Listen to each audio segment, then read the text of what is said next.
સીતારામ। આજે આપણે પૂરણપોળી તૈયાર થાય છે। જો તુવેરની દાળ મેં કુકરમાં બાફી નાખી હતી, પછી જો ખાંડ જાયફળ ને એલચી નાખી આપણે એને હવે માવા જેવું તૈયાર કરવાનું છે।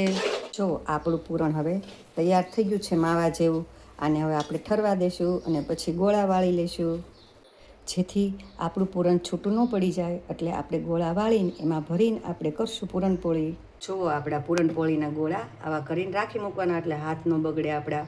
હવે આપણે પૂરણપોળી વણશું રોટલી। જો આપણે આમ હવે પૂરણને થાપી દેવાનું, અને પછી આવી રીતના આમ આપણે આમ પોટલી વાળતા હોય એમ વાળીને પછી આમ આપણે એને દબાવી દેવાનું, પછી આમ થાપી દેવાનું। એટલે આપણી પૂરણપોળી હવે તૈયાર, વણવાની માથાકૂટ નહીં, અને આ સરસ થાય છે। અને પછી હવે આપણે એને ઘીમાં શેકી નાખશું।